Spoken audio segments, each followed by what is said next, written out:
E com esta imagem de Nossa Senhora Aparecida, abro esta transmissão bacana de sexta-feira. A transmissão vai ser maravilhosa. Olha, o Orlando Luiz já tá na área. Aqui vai ser rapidinho, Orlando.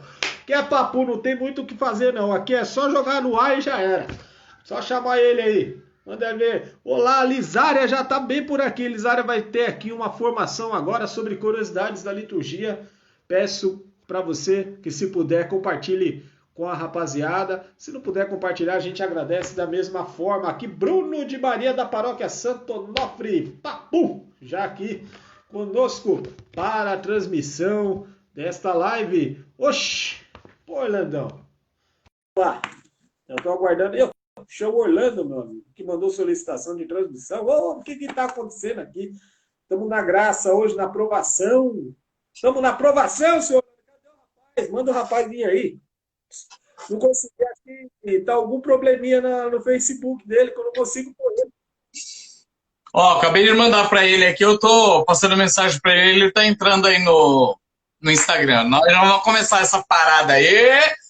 Você sabe que o bagulho é doido, né, mano? Vai ser bem bacana. Vamos entrar no Instagram para a gente dar o início a essa formação. Você viu que lá no Facebook sobe rapidinho. O pessoal acompanha, só que aí não consegui colocar ele. Infelizmente, no Facebook, ó. Então, mas ó, eu tentei buscar aqui uma forma para colocar lá a solicitação para você, pelo notebook não consegue. Então ele deve estar pelo notebook lá, no mínimo. Mas a gente não tem problema, a gente dá um jeitinho por aqui. Vamos mandar o aviãozinho. Já vamos compartilhar, seu Orlando. Compartilha com a galera aí. Bora lá, vou mandar para ele por aqui mesmo, ó. Quer ver? Cadê? Isso, já Bruno. vai compartilhando para ele localizar aí, para a gente começar essa live de hoje. Curiosidades da liturgia. Minha língua tá coçando, hein? Daqui a Minha pouco, língua tá coçando, já hein? tá aqui. Ah, chegou Já o lá, ó. Bruno chegou. Vai, Bruno chegou. já muda ele aí, deixa o homem falar e vamos pro rebento, vamos pro rebento. Quero resumindo, Orlando. Então, resumindo, vamos pôr o Bruno. Sem mais, sem menos. Aqui é rápido. O Instagram é bacana, gente. O Instagram, nessa parte de transmissão, é um pouquinho mais. Agora deu certo! Agora deu certo, graças a Deus. Boa noite, tudo bem? Boa noite. A paz, irmão, tudo bem? A paz, tudo bem, graças a Deus. Me deixa ansioso esses travamentos O aí tema é dessas tão redes bacana, sociais. Bruno.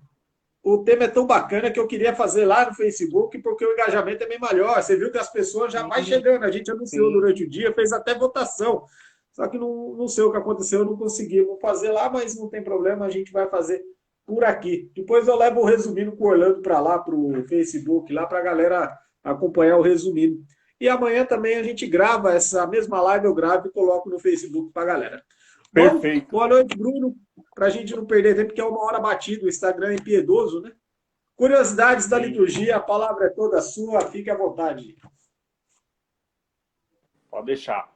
Antes de tudo, eu queria pedir a intercessão da Virgem Santíssima e rezar uma Ave Maria e também pedir que o Espírito Santo venha sobre nós nesse dia de hoje. Em nome do Pai, do Filho e do Espírito Santo. Amém. Vinde, Espírito Santo, enchei os corações dos vossos fiéis e acendei neles o fogo do vosso amor. Enviai o vosso Espírito e tudo será criado e renovareis a face da terra. Oremos. Ó Deus, que instruíste os corações dos vossos fiéis com a luz do Espírito Santo, fazei que apreciemos retamente todas as coisas segundo o mesmo Espírito e gozemos sempre da sua consolação. Por Cristo Senhor nosso. Amém. Ave Maria, cheia de graça, o Senhor é convosco. Bendita sois vós entre as mulheres, e bendito é o fruto do vosso ventre, Jesus. Santa Maria, Mãe de Deus, rogai por nós, pecadores, agora e na hora de nossa morte. Amém.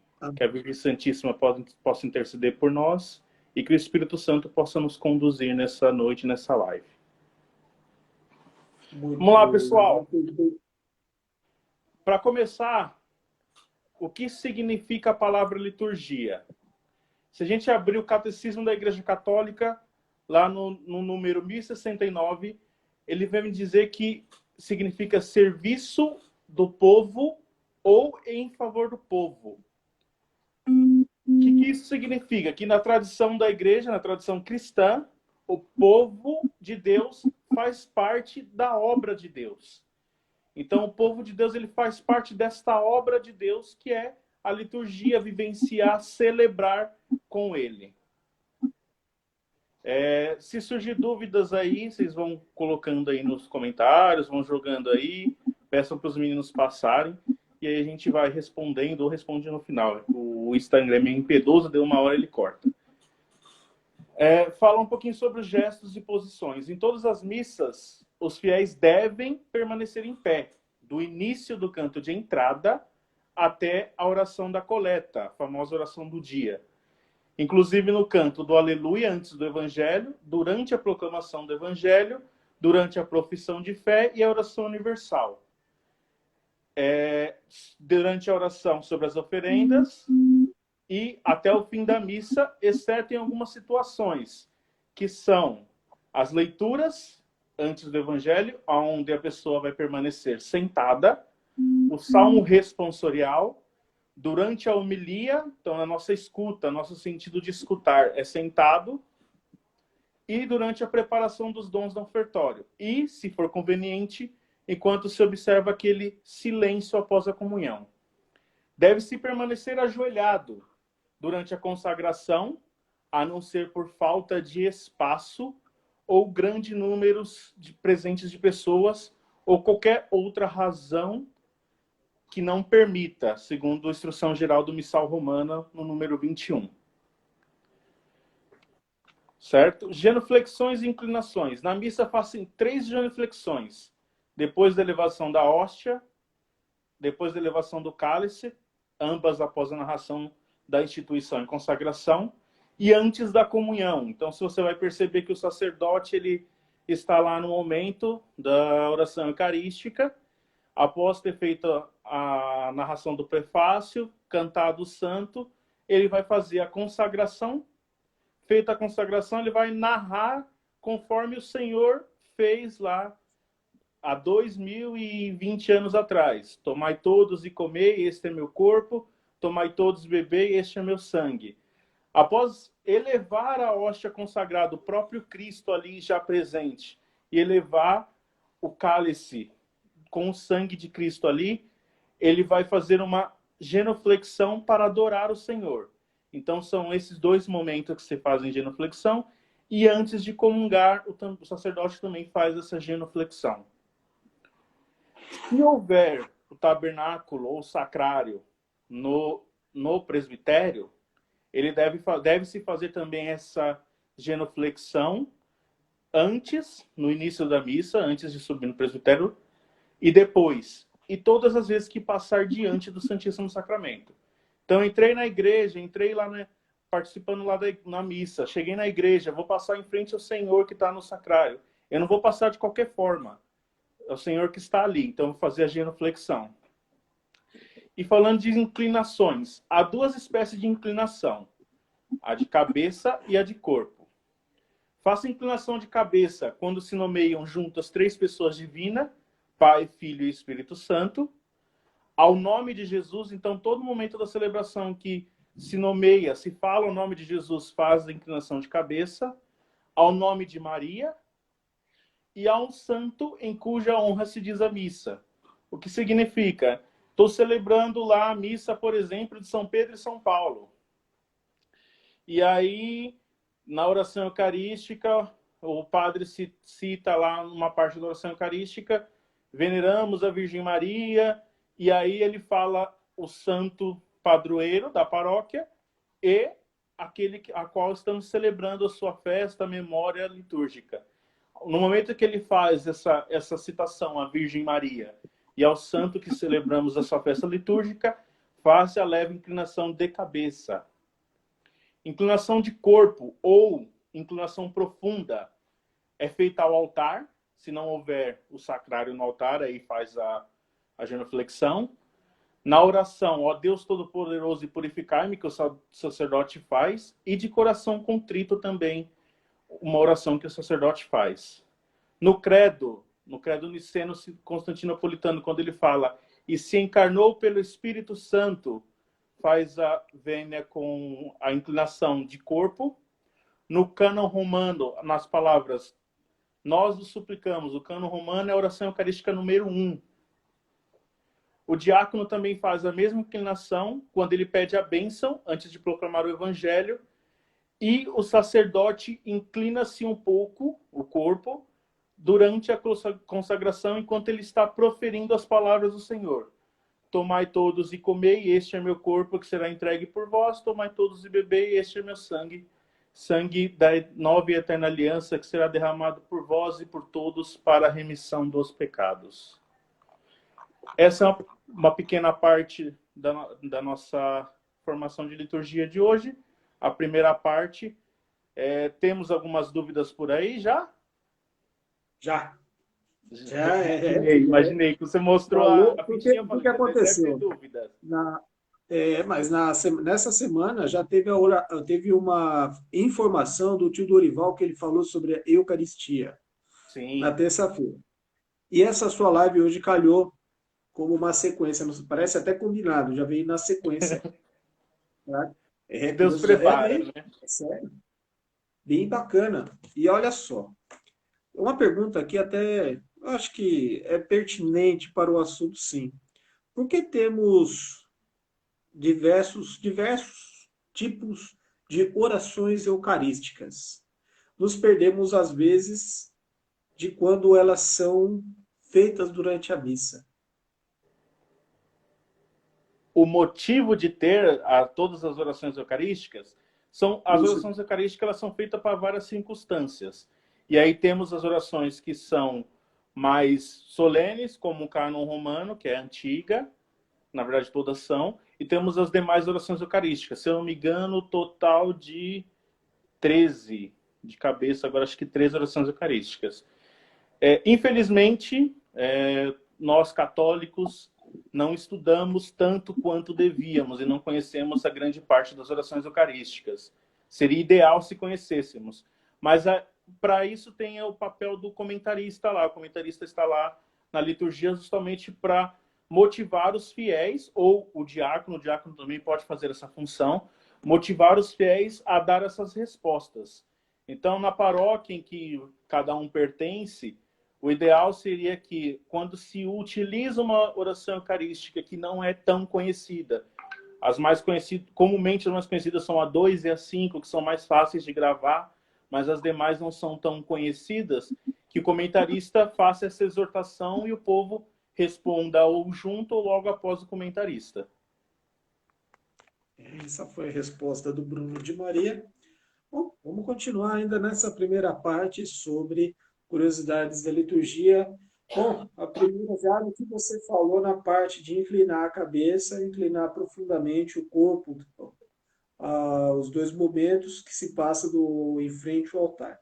Bom, essa aqui já é do Mensage do Facebook. Minha capela, na nossa capela, tem o altar e o sacrário, né? O sacrário fica dentro de uma capela à parte. Entendi. Tem o altar e fica uma capelinha à parte. Então, quando eu passo na frente do altar, eu só faço a reverência normal com a cabeça levemente. Mas a partir do momento que eu vou no sacrário, eu faço a reverência profundamente. É isso? Na verdade, não. Quando em frente ao altar, você vai fazer a reverência profunda, que é a reverência à inclinação de corpo.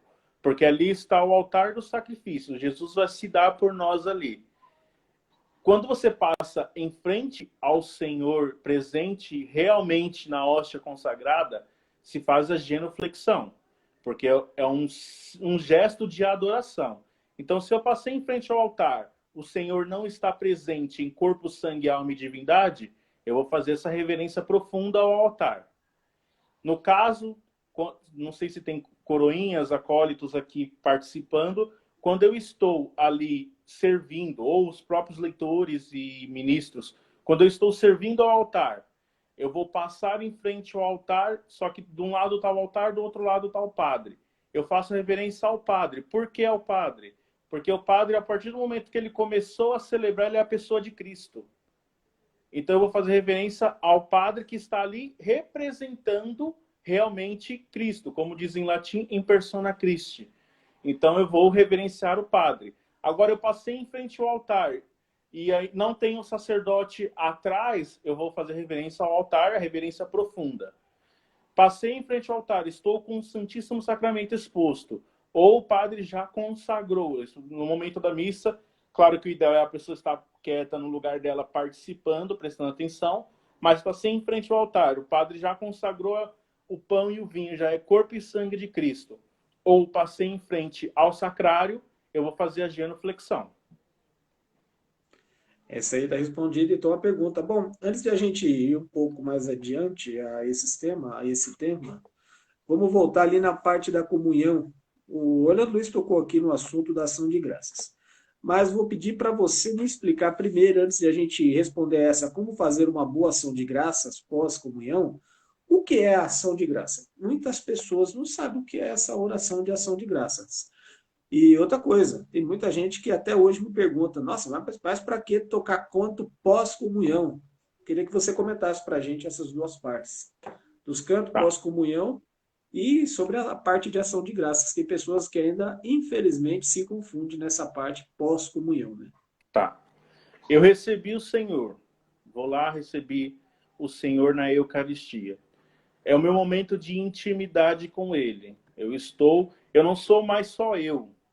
Tem uma curiosidade que talvez, não sei se vai surgir a pergunta. A partir do momento que eu recebi Jesus, ele está presente fisicamente dentro de mim por 15 minutos. Por quê? Por 15 minutos. Porque para ele estar, tem que existir a espécie do pão e do vinho. E a espécie do pão e do vinho, ela fica cerca de 15 minutos dentro do meu corpo. Então ele está ali, sou eu e o Senhor.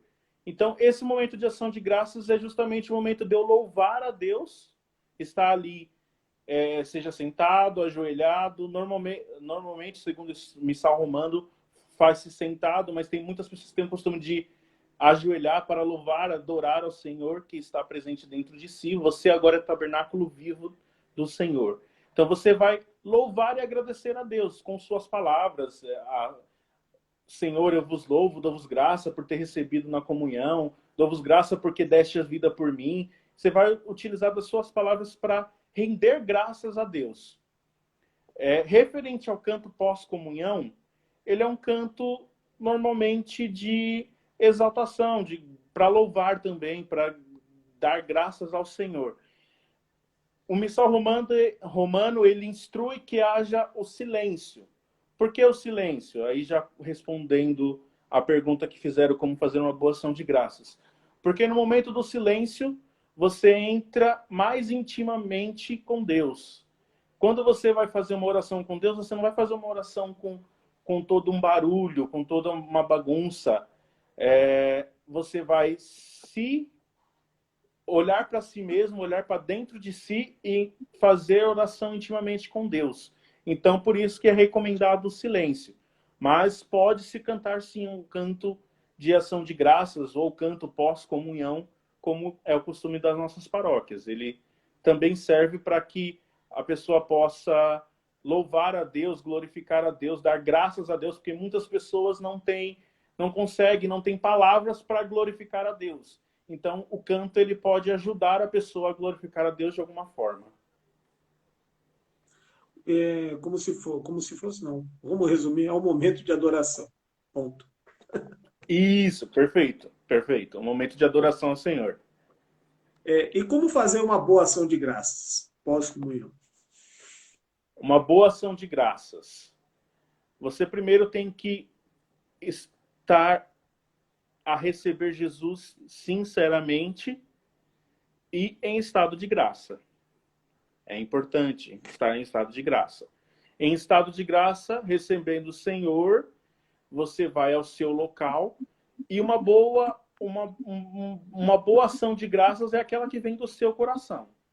Você vai louvar a Deus naquele momento. É você e o Senhor. É você e Ele. Somente Ele. Esquece a igreja, esquece o que o padre vai estar lá provavelmente purificando os paramentos, os objetos litúrgicos, deixa ele lá purificando. você e o Senhor. Você se entregar verdadeiramente ao Senhor, a seu amado que está ali, que você recebeu.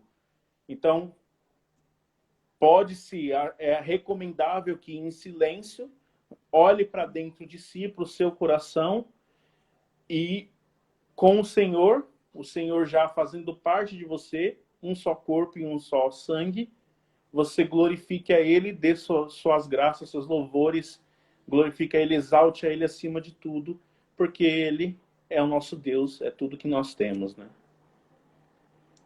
Bom, acho que está respondida aí a pergunta da rapaziada, essa primeira parte, e já tem os comentários, claro. Excelente esclarecimento sobre o assunto. A Marsh Bay, é isso. Desculpe se não for esse o pronunciamento do seu nome, mas é o que eu li. Marsh Bay está por aqui acompanhando, ela está gostando dos esclarecimentos. Peço a todos que estão acompanhando, pega nesse aviãozinho que tem aí embaixo, o foguetinho, compartilhe para uma galera acompanhar a gente, que olha, é uma live muito esclarecedora mesmo. Vamos compartilhar esse conhecimento com todos. É de bom agrado, viu, gente? Esse tipo de compartilhamento para a rapaziada prestigiar esse nosso encontro, essa partilha muito interessante que está fazendo aqui hoje, de um modo que eu falo para vocês mais uma vez, na caridade. É na caridade que a gente trabalha para Deus. Vamos continuar, a gente falou de ação de graças, falando da comunhão, né? Vamos continuar falando de liturgia. Vamos falar um pouquinho do ofertório, das ofertas, né? No momento do ofertório, você pegou uma parte, você começou por ele, né? Foi isso, né? Foi o que eu anotei aqui. Você começou pelo ofertório. Bom, vamos começar agora. Vamos começar do comentário inicial, vai. Vamos pegar lá no comentário inicial, que varia. Primeiro, segundo, terceiro. Deixa eu só falar uma outra parte antes, que isso já vem em seguida, tá? Essa seria a nossa segunda parte. A gente vai falar agora um pouco sobre as funções na missa. E aí entra a parte da missa, parte por parte, a gente esclarece as dúvidas que tiverem. Pode ser? Beleza. Fica à vontade. Pode ser? Beleza. Vamos lá. Essa segunda parte, funções na missa. A instrução geral do missal romano diz que convém que o sacerdote seja assistido ao menos por um acólito, um leitor e um cantor. Só que prevém, porém, a possibilidade de um maior número de ministros. No missal ele está dizendo somente um acólito, um leitor e um cantor. Por que não um ministro? No passado, muitos dos acólitos eles tinham a possibilidade, eles eram investidos para também entregar a comunhão. Por isso não essa necessidade imediata de um ministro. O acólito podia fazer essa função. Hoje não mais, porque a maioria dos nossos acólitos são adolescentes, sabe que para cuidar da Eucaristia, cuidar do Senhor, tem que ter um nível de responsabilidade maior.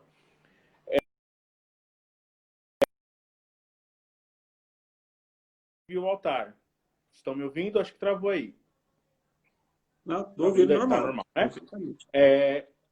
A instrução do missal romano diz também no seu número 68 que é conveniente, sobretudo em igrejas e comunidades maiores, ou seja, as nossas paróquias que são maiores, que haja um cerimoniário, a fim de que a ação de graças seja devidamente organizada e exercidas com decoro, responsabilidade, piedade pelos ministros. Então, nas igrejas que são maiores, principalmente as catedrais, é conveniente que haja um cerimoniário. Entre os ministros, temos o diácono. Ele ocupa o primeiro lugar dos ministros, cuja ordem foi tida em grande honra desde o início da igreja, desde os tempos iniciais. O diácono na missa tem algumas funções que são próprias dele. Anunciar a palavra, ou seja, anunciar o evangelho, pregar, às vezes, a palavra de Deus, porque às vezes, normalmente quem faz a homilia, quem faz a pregação é o presidente da celebração. Recitar aos fiéis as intenções da oração universal. Hoje não se utiliza mais disso, normalmente é um leitor mesmo que faz. Servir ao sacerdote, distribuir a comunhão aos fiéis e indicar os gestos e posições do corpo. Como eu falei lá no começo, se não tem... No passado, o diácono tinha essa função de indicar gestos e corpos e o que fazer. Hoje a gente tem um comentarista para fazer isso, para auxiliar a Assembleia de como agir, né? No exercício do ministério do diácono, tirando essas que eu citei agora, ele também assiste o sacerdote e caminha ao seu lado. Então, ele vai estar ali todo momento auxiliando o sacerdote. No altar, ele se encarrega do cálice e do livro ou missal. No caso, seria a responsabilidade do diácono estar auxiliando ali. Hoje, em nossas paróquias, os cerimoniários e os acólitos fazem isso. Se não houver ministros ou acólitos, eles exercem as funções deles conforme a necessidade da paróquia ou do presidente da celebração. O acólito, ele é instituído para servir o altar e auxiliar o sacerdote e o diácono. Então, ele tem como função principal servir o altar entregando os vasos sagrados, bem no passado, como distribuía aos fiéis a Eucaristia, do qual ele era ministro extraordinário naquele tempo. Os ofícios do acólito são diversos. Alguns deles podem correr simultaneamente, ao mesmo tempo. Convém que, por isso, sejam distribuídas tais funções entre vários acólitos. Caso não tenha, só estiver um acólito servindo, este executa as funções mais importantes e distribui as demais aos ministros. A função do leitor. O leitor ele é instituído para proferir as leituras da Sagrada Escritura, exceto o Evangelho. Pode propor também as intenções das orações do fiel e, na falta de um salmista, também recitar o salmo. Certo? Essa parte, alguma dúvida aí? Por enquanto está transcorrendo na tranquilidade. Então, vamos falar um pouquinho das partes da missa. A missa ela é composta por 5 grandes partes. Ritos iniciais, vou pôr o dedinho aqui para conseguir ver. Liturgia da palavra, liturgia eucarística, rito da comunhão e ritos finais. Os ritos iniciais é a parte da liturgia que precede a liturgia da palavra. Ela é composta por procissão de entrada. O que é a procissão de entrada? Aquele momento que o padre entra solenemente junto com os ministros, leitores, acólitos, coroinhas, cerimoniário, a cruz do Senhor e as velas, se for ocasião. A saudação do sacerdote, ela é saudação ao altar, então ele vai chegar no presbitério, vai beijar ao altar, é a primeira saudação que ele faz, e a saudação ao povo. Após traçar o sinal da cruz junto com o povo, ele vai saudar. A vós, irmãos, graça da parte de Deus nosso Pai, conforme era na Bíblia, tem as citações de Paulo que costumava dar essas saudações. O ato penitencial, então ele vai fazer a exortação ao ato penitencial. E o Kyrie, o que é o Kyrie? Senhor, tem de piedade.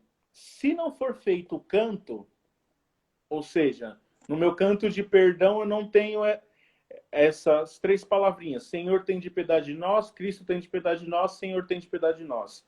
Se não tiver isso no meu canto, ele faz esse Kyrie após o canto. Então, ele vai iniciar o ato penitencial, dá essa introdução a ele, convida o povo a cantar pedindo perdão, e depois ele faz o Kyrie, que é o Senhor tem de piedade de nós. Se no canto já tiver, não há necessidade de fazer o Kyrie após o canto, porque ele já foi feito no canto. O Glória, que a gente vai glorificar ao Senhor, e a oração da coleta, ou oração do dia, oração da coleta, porque o sacerdote, por meio dessa oração, coleta as orações da Assembleia e eleva a Deus. Eu vi que você levantou um negocinho aí. Pingou um aqui já. Pra gente não... Uma vez foi pingando as perguntas, e aí eu fui deixando passar, eu fiz com o cidadão 3 lives. Só para responder perguntas. Até hoje não esclareci as perguntas para ele. O Douglas. Pode falar. Hoje eu estou fazendo já assim dentro do tema para não fugir. Vamos lá. Perfeito. É verdade que o padre, se ele preferir, após o canto de entrada, ele pode optar por ler o ato penitencial, o glória, o aclamação e as demais orações ser rezado Sim, até a comunhão. É isso? sim. Ele pode optar por ser tudo rezado.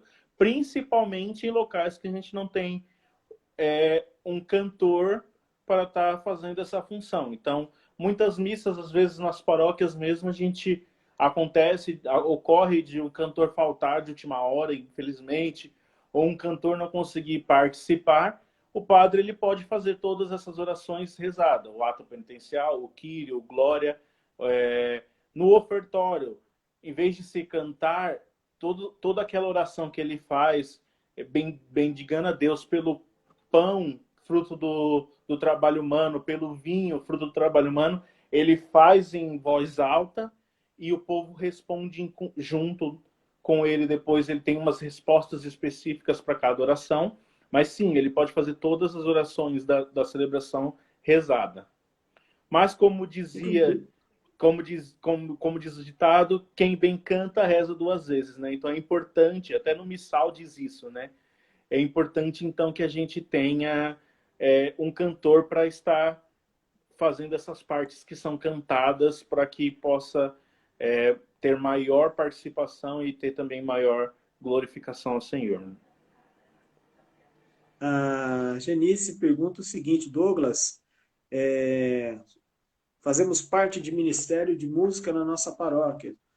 Fomos orientados a não rezar Ave Marias antes da Santa Missa. Essa orientação é válida? A gente evitar a oração Ave Maria, rezar uma outra oração, mas não Ave Maria no início da missa? Tem alguma coisa a ver com essa orientação? Ou dentro da liturgia não tem problema? Eu não sei se eu entendi bem a pergunta. Ela está falando antes de iniciar a missa, certo? Isso, é naquele momento antes da missa. Antes de iniciar o rito da missa, que deve ser aquele momento. Se for, Márcia, manda aqui para mim no Messenger. Se for esse o momento, que é o momento antes de iniciar a Santa Missa. Antes de iniciar, a Santa Missa, é isso. Antes do sacerdote entrar, não tem problema. Não tem problema você fazer, você está impedindo a intercessão de Nossa Senhora.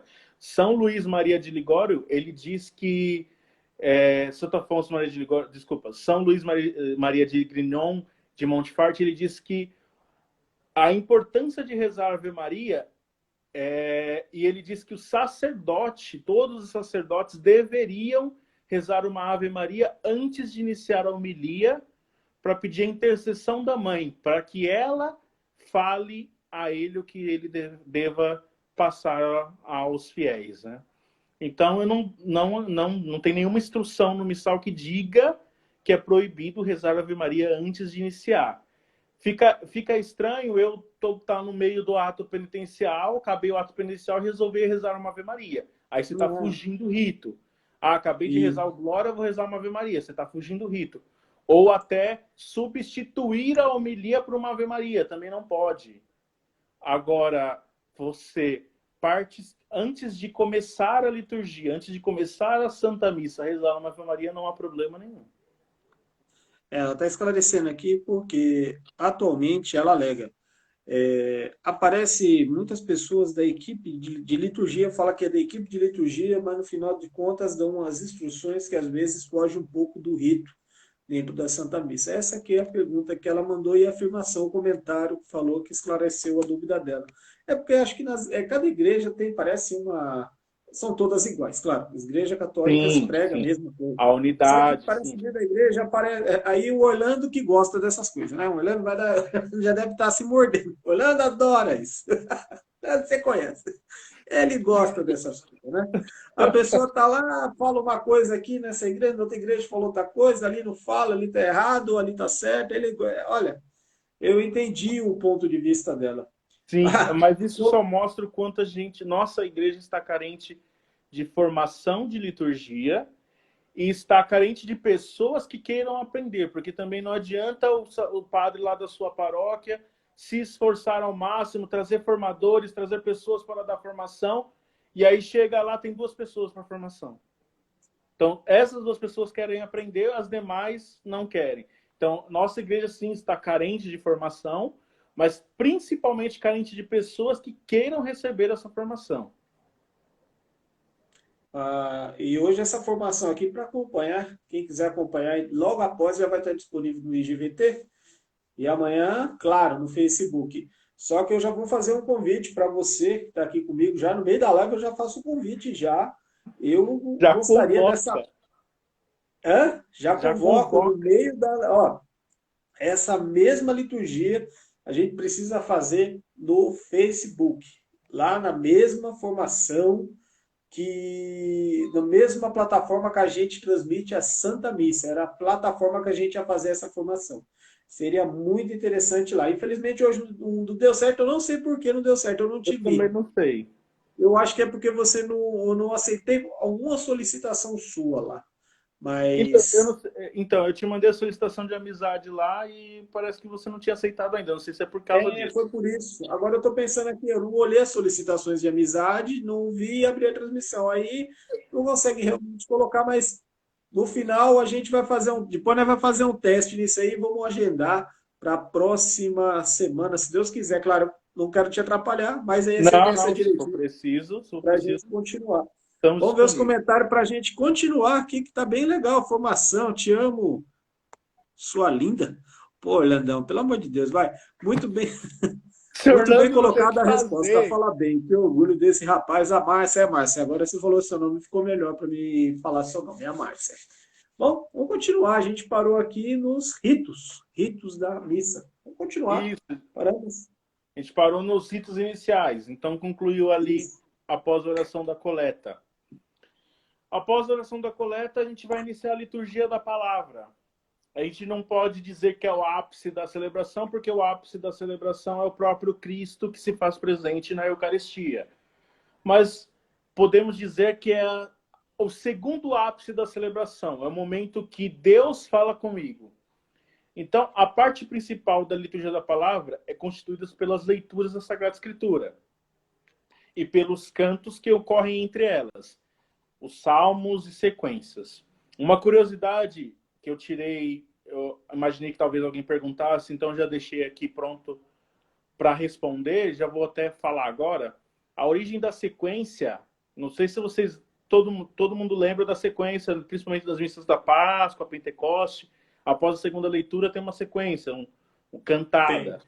Isso. A origem da sequência está ligada ao costume medieval de acrescentar a vogal final do Aleluia solenemente, antes da proclamação do Evangelho.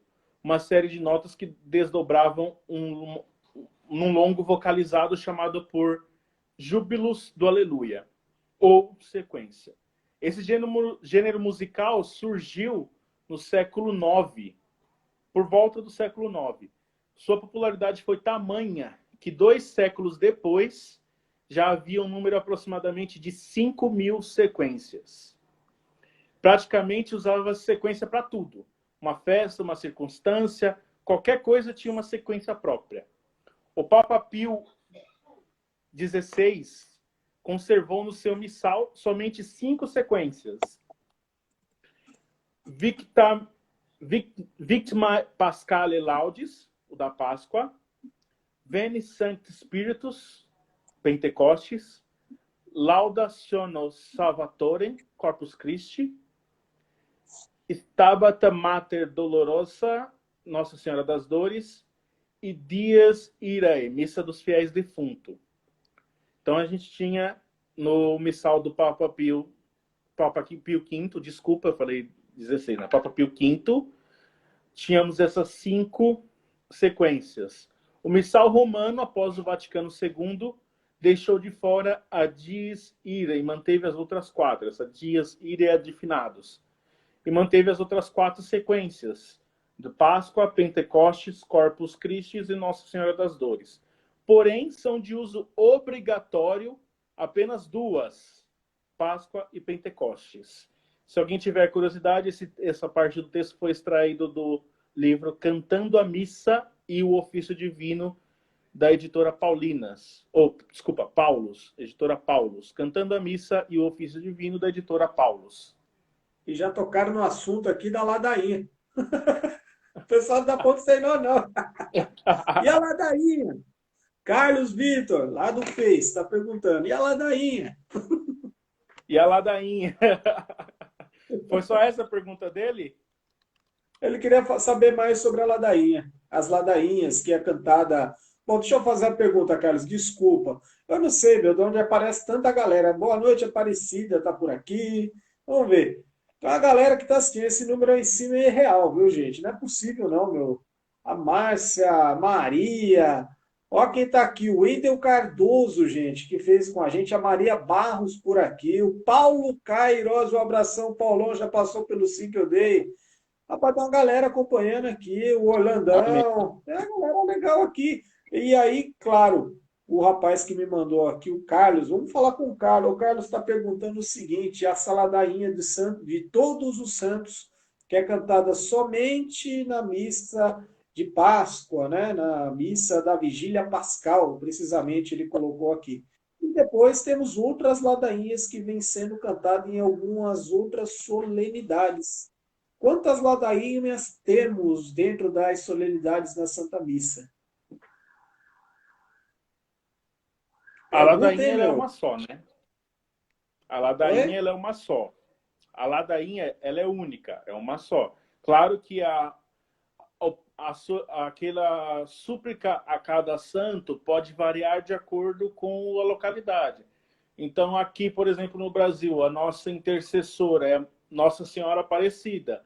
Então, nós pediremos a Mãe Aparecida ao invés de, por exemplo, Mãe de Fátima, que é intercessora de Portugal. Apesar da devoção à Nossa Senhora de Fátima, de Lourdes, ser muito grande aqui no Brasil, Nossa Senhora Aparecida é intercessora aqui no Brasil. Então, isso muda. As demais orações são, sim, são únicas. Começa pedindo perdão ao Senhor e depois pedindo que o Espírito ouça-nos, né? Pedindo perdão à Santíssima Trindade também. Segue invocações ao Nossa Senhora, Virgem Maria, aos anjos, patriarcas e profetas, incluindo São João Batista, que é o último dos profetas, Nossa Senhora e São José, os apóstolos e os discípulos, além dos mártires, bispos e doutores da igreja, padres e religiosos e até santos leigos. A ladainha ela é cantada mais comumente na Vigília Pascal mesmo, nas celebrações do Santo Batismo e nas liturgias de ordens sacras. E a ladainha ela é rezada assim comumente mais na Vigília Pascal, mas pode se rezar em outras missas, como de Todos os Santos. No próximo domingo tem missa de Todos os Santos. É opcional, o padre pode colocar a ladainha de Todos os Santos, se assim ele preferir. A ladainha ela deve ser rezada, ou, na verdade, cantada, mas cantada de joelhos, voltados para a cruz do Senhor. Quando que não se faz isso? No tempo pascal. No tempo pascal você se reza ou canta a ladainha em pé. Então, no tempo pascal, o Senhor ressuscitou. Nós estamos celebrando a ressurreição do Senhor. Nós rezamos a ladainha em pé. As demais liturgias fora do tempo pascal se reza de joelhos voltados para a cruz do Senhor. Não sei se eu esclareci a dúvida. Essas outras orações que aparecem durante alguma novena, vamos dar um exemplo da novena de São Miguel Arcanjo, ou o próprio tríduo de São João Paulo II, aparece às vezes algumas ladainhas. Essas orações seriam o que, no caso? Orações próprias, que aparecem umas orações, parece que eles chamam de ladainha. O que seria, no Mas aí caso? Seria... é uma ladainha específica ao dia do santo, né? Você fala na celebração de um Isso. santo específico. Pode haver sim, pode haver ladainha. Normalmente não se muda como que eu posso explicar? O texto em si muda-se poucas coisas. Você tem, obrigatoriamente, deve-se começar com Senhor tem de piedade de nós, Cristo tem de piedade de nós, pedindo perdão. Deve-se citar os santos, obviamente, ladainha de todos os santos, e pedindo perdão à Santíssima Trindade também, e encerrar lá pedindo para o Senhor para ouvir, ter piedade de nós e ouvir-nos. E aí, no meio dela, vai depender do santo. Se você está numa celebração do Tríduo de São João Paulo II, aí você vai pedir a intercessão de São João Paulo II. Mas não exclui que você peça a oração, a intercessão dos outros santos. Principalmente Nossa Senhora, os santos anjos e os apóstolos. Então, se houver uma ladainha que não cite nem o nome de Nossa Senhora, nem pelo menos, é importante ter todos os santos anjos, mas se não citar nem pelo menos São Miguel, São Gabriel e São Rafael, e não citar São Pedro e São Paulo, está errado. Está errado. Bem que vocês poderiam falar sobre símbolos litúrgicos. Gostaria de saber o nome de cada peça que fica sobre o altar. Meu nome é Jennifer, sou de Ferraz de Vasconcelos. Em uma outra formação, pode sim. Isso aí seria uma formação sobre símbolos litúrgicos. Certo? Na verdade, paramentos litúrgicos. Paramentos litúrgicos. Isso. A gente já conheceu paramentos, objetos. Patena, âmbula, o que é uma estola. Sanguíneo, manustérgio, aí as vestes litúrgicas, estola, casula. Isso aí é uma formação inteira. Na realidade, a gente já fez uma catequese, eu já dei uma catequese disso. É extenso, gente. É extenso. Não dá para falar. Teria que dividir em algumas lives, né? Principalmente no YouTube. Mas é bem bacana. Inclusive, depois, quando a gente entra nesse assunto curiosidade da liturgia, já abrange tudo, já abrange símbolos litúrgicos. Daqui a pouco já vem fala de Buda, daqui a pouco vamos falar de Bíblia, como ler a Bíblia corretamente. Daí começa, aí vai e começa. Pode continuar. De Bíblia, tem uma indicação lá da minha paróquia, tem um rapaz lá que ele é mestre em Bíblia. Mestre em Bíblia. É muito bom, se quiser falar de Bíblia, também pode procurar lá, pode falar com a gente aqui, o Orlando ou eu. Temos na paróquia um mestre em Bíblia que pode nos auxiliar. Bacana, ó, interessante, hein, Orlando? Já agenda. Vamos para a parte final? Vamos lá. A gente parou na liturgia da palavra, certo? Então, na liturgia, só para a gente não se prolongar muito, porque nosso tempo está acabando, né? Importante na liturgia da palavra. Leituras. Aos domingos, lê-se 2 leituras e um salmo, certo? A leitura sempre a primeira do Antigo Testamento e a segunda do Novo Testamento. Quando foge a regra? Em dias solenes, pode haver 2 leituras do Novo, principalmente em missas dos apóstolos. E o tempo pascal, sempre, desde o primeiro dia lá do domingo da Páscoa até lá o domingo de Pentecostes, é feita leituras do Novo Testamento, sempre do Novo Testamento, seja a primeira ou a segunda, ambas do Novo Testamento. Durante a semana, somente uma leitura e o Salmo da mesma forma. A leitura do Antigo Testamento, se houver solenidades ou durante o tempo pascal, a leitura do Novo Testamento. Homilia é uma parte muito importante. Na verdade, a homilia é uma parte da liturgia que é vivamente recomendada, sendo indispensável para nutrir a vida cristã. Por que a importância? Para pararmos de ter a livre interpretação da Bíblia. A gente vê aí com alguns protestantes que a livre interpretação da Bíblia causa coisas que nem prefiro comentar, né? Só por Deus, né? Então, é para isso que existe a nossa homilia. O magistério da igreja, pelo padre, o padre que está ali representando o magistério da igreja, vai nos mostrar aquilo que está na liturgia daquele dia. Convém que seja uma explicação das leituras ou de outro texto ordinário próprio da missa do dia. Então, vamos supor, o padre vai estar lá, vou pegar o exemplo aqui, meu pároco e meu vigário estão celebrando e um concelebrando, e aí o meu pároco vai fazer a homilia. É importante que seja algo referente às leituras, principalmente explicando o que Deus quis falar ali, ou, no caso, vamos supor, vou aqui pegar de novo São Pedro e São Paulo. numa missa de São Pedro e São Paulo, um texto próprio falando de São Pedro e São Paulo, explicando a vida do santo, ou os ensinamentos dos santos, tanto Pedro quanto Paulo, coisas que eles ensinaram, que tem na Bíblia, que nós aprendemos que os próprios santos ensinaram, a profissão de fé deles. Então é importante que não fuja a isso. E aí a profissão de fé, ela vem bem interligada com a homilia. Por quê? Qual que é o objetivo dela? Levar o povo a dar o assentimento à resposta à palavra de Deus, ouvida nas leituras e na homilia. Então, quando você reza a profissão de fé, você lá com toda a sua fé diz: creio em Deus Pai Todo-Poderoso, Criador do céu, até o final, reza a profissão de fé, você está falando que você crê em Deus, crê em Jesus, tudo aquelas palavras que você diz no credo, mas você está falando que você crê na igreja, que você crê na palavra de Deus que estava naquelas leituras, que você crê no que o padre falou na homilia, você crê e tem esse assentimento, esse aceita o que o padre falou na homilia, que você vai viver isso também.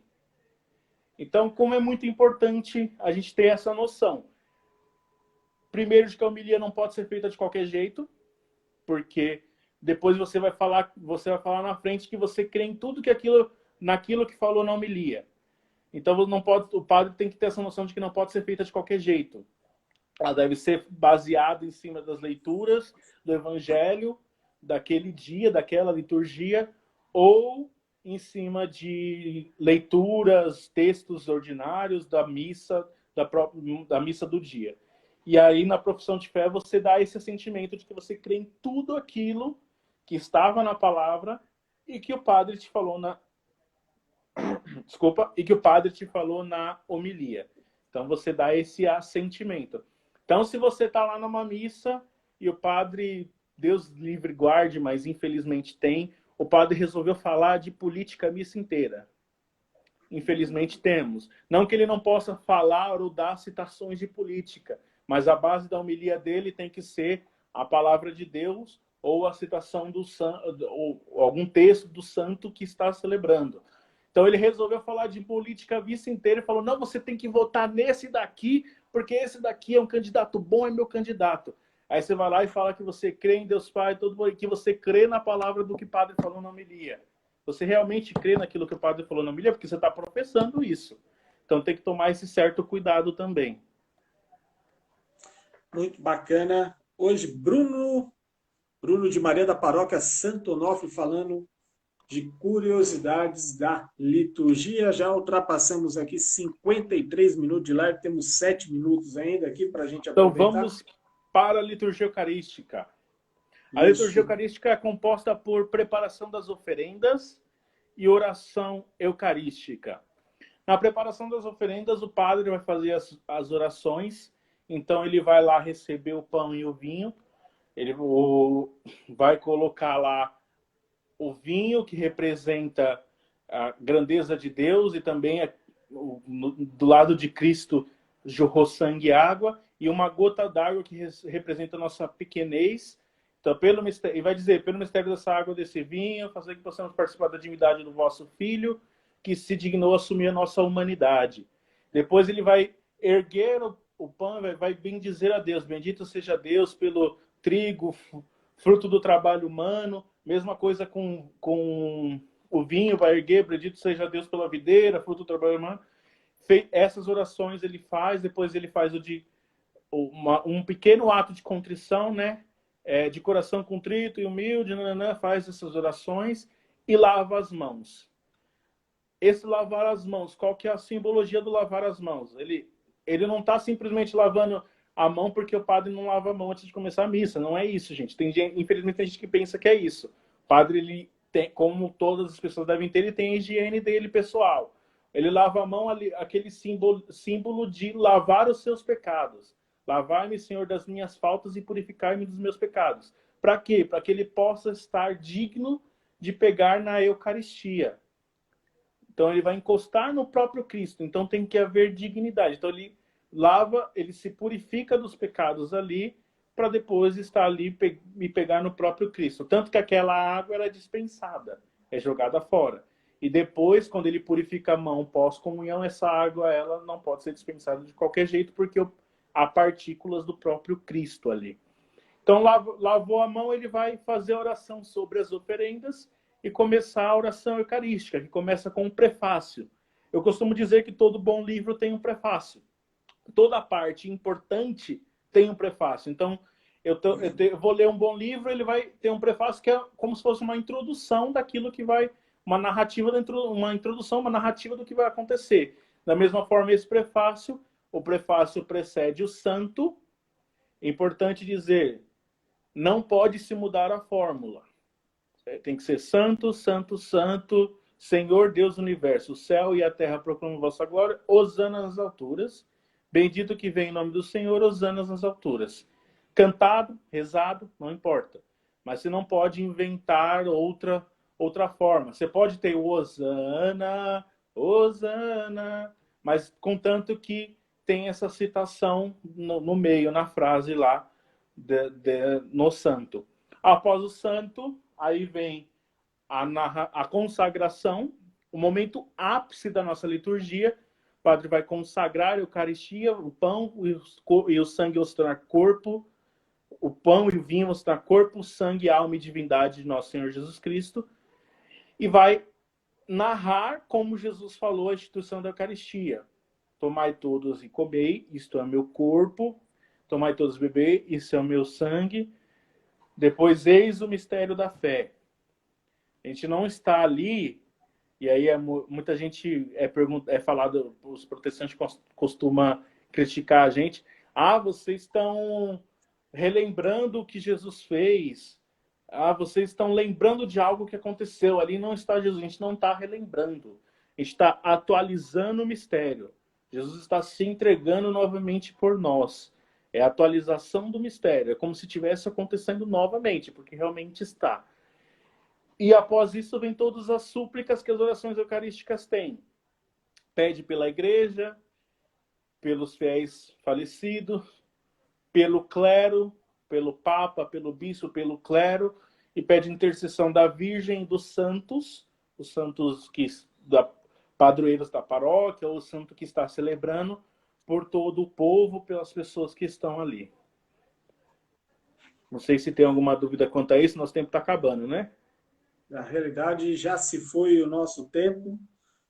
Temos aqui 2 minutos. É o tempo de eu agradecer você, Michele Silva, que acabou de chegar por aqui, Érica Santos, professor, Orlando Luiz, aí tem aqui a Juliane de Maria, o Ramos Darcy, a Aparecida também entrou por aqui, passou uma galera bacana. Vamos aí, gente. Foi uma liturgia para a gente, foi uma formação, a verdadeira formação sobre curiosidades da liturgia. Fica aqui o meu agradecimento. Claro que vai ter a parte 2, né? Claro, com certeza. Se vocês quiserem, estamos aí.